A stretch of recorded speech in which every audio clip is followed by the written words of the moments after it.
ఓం నమో వెంకటేశాయ.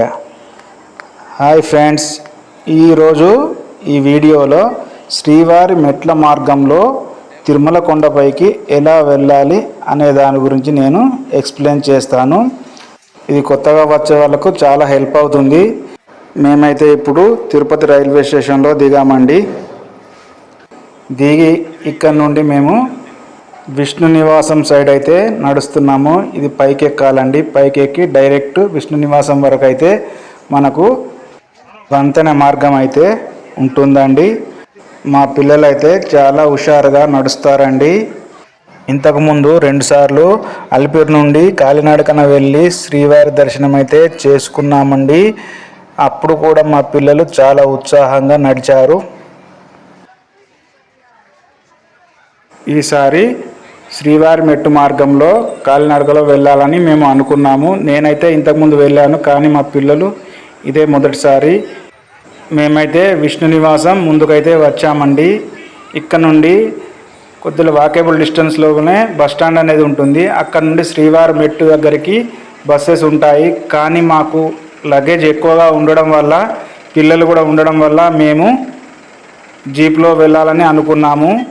మీరు అలా వాకబుల్ డిస్టెన్స్లో కాలినడకలో వెళ్ళి బస్సు ఎక్కాలనుకుంటే శ్రీవారి మెట్టుకు అయితే 40 రూపాయలు ఛార్జ్ చేస్తారు. కానీ మేము ఇలా ప్రైవేట్ జీప్లో వెళ్ళడం వల్ల ఒక్కొక్కరికి 120 రూపాయలు ఛార్జ్ చేశారు. ఇంకా జీప్లో కూర్చున్నారు మా పొట్టేలు. ఎక్కడికి పోతున్నారు బిడ్డ? శ్రీవారి మెట్టు అక్కడ నుండి కాలినడకలో పైకి వెళ్తారు. ఇక్కడ కొండపైన వెంకటేశ్వర స్వామి ముఖం ఆకారం కనబడుతుంది. చూడండి, మనం శ్రీవారి మెట్టు మార్గంకి అయితే వచ్చేసినామండి. శ్రీవారి మెట్టు మార్గం అనేది ఉదయం 6 గంటల నుండి సాయంత్రం 6 గంటల వరకు అయితే ఉంటుందండి. మధ్యాహ్నం 2 గంటల తర్వాత 12 సంవత్సరాల లోపు పిల్లలను అయితే అలో చేయడం లేదు ఇప్పుడు. అలాగే శ్రీవారి మెట్టు స్టార్టింగ్లోనే లగేజ్ కౌంటర్ అనేది ఉంటుందండి. లగేజ్ తీసుకొని మెట్ల మార్గంలో నడవడం చాలా ఇబ్బంది అవుతుంది. కాబట్టి ఇక్కడ మనం లగేజ్ వేసుకొని కాలినడకన పైకి వెళ్ళడం చాలా ఈజీ అవుతుందండి. మనం కాలినడకన పైకి ఎక్కేసరికి మన లగేజ్ అనేది కొండపైకి రీచ్ అవుతుంది.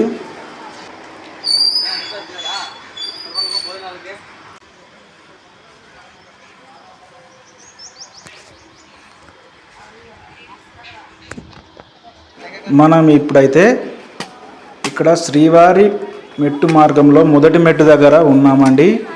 శ్రీవారి తిరునామాలు, శంకు చక్రం అయితే ఇక్కడ ఉన్నాయండి.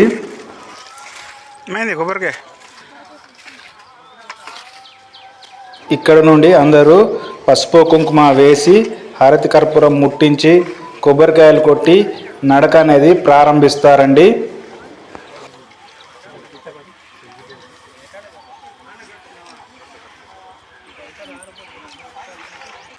ఇది వెంకటేశ్వర స్వామి వారు స్వయంగా నడిచినటువంటి మార్గం అండి. అందుకే వీటిని శ్రీవారి మెట్టు మార్గం అని అంటారండి.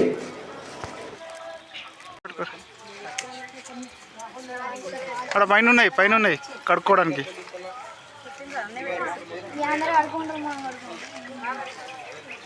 దండం పెట్టుకోరు.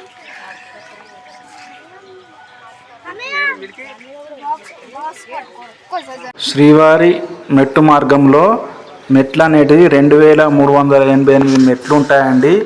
మొత్తం దూరం వచ్చేసి 2.1 కిలోమీటర్లు ఉంటుంది. దీనికి త్వరగా నడవాలనుకున్న వారు 1 గంటన్నరలో నడుస్తారండి. నెమ్మదిగా నడిచే వారికి అయితే 2 గంటల టైం అయితే పడుతుందండి.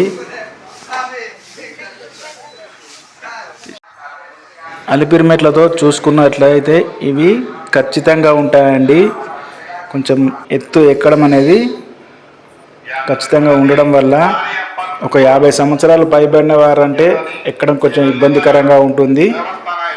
నా భార్య శ్రీనిధి రెడ్డి, ఈమె 500 మెట్ల వరకు పసుపు కుంకుమ పెట్టాలని మొక్కుకుందంట. అందుకే 500 మెట్లు పసుపు కుంకుమ పెట్టుకుంటూ నడుస్తుంది. నా ఛానల్ అందరు చూస్తున్నారు కానీ సబ్స్క్రైబ్ చేసుకోవట్లేదు. Please subscribe my channel. నా ఛానల్ సబ్స్క్రైబ్ చేసుకున్న వారికి ఆ వెంకటేశ్వర స్వామి కృపా కటాక్షం కలగాలని కోరుకుంటున్నాను.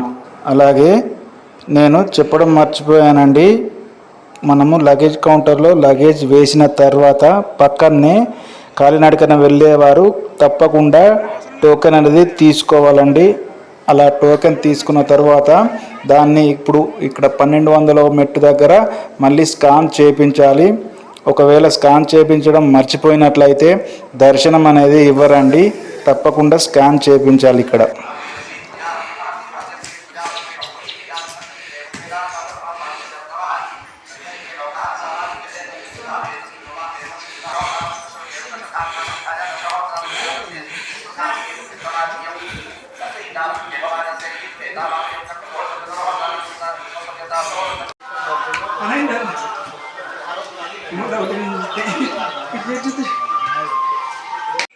నడక మార్గంలో మధ్య మధ్యలో ఇలా ఒక 5 నిమిషాలు లేదా 10 నిమిషాలు కూర్చొని కొంచెం రిలాక్స్ అయిన తర్వాత మళ్ళీ నడక అనేది స్టార్ట్ చేయొచ్చండి.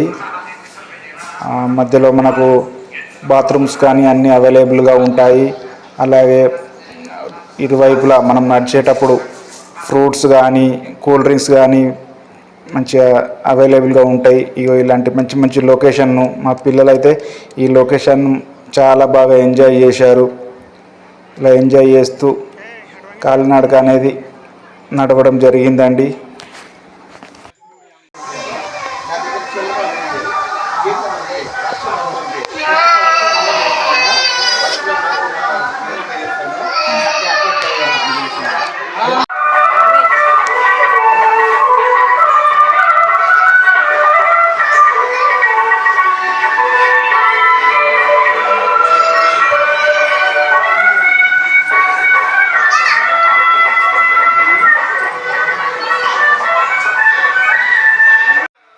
ఏడుకొండలవాడ వెంకటరమణ గోవింద గోవింద, నమో వెంకటేశాయ నమః. మొత్తానికైతే మనము 2388 మెట్లయితే కంప్లీట్ చేసుకున్నామండి. వెంకటేశ్వర స్వామి అంటే ఇష్టమున్న వాళ్ళు నా ఛానల్ను సబ్స్క్రైబ్ చేసుకొని మీ మిత్రులకు షేర్ చేసి నాకు సపోర్ట్ చేయండి ఫ్రెండ్స్. Thank you. మరొక మంచి వీడియోతోని మళ్ళీ కలుసుకుందాం. ఓం నమో వెంకటేశాయ.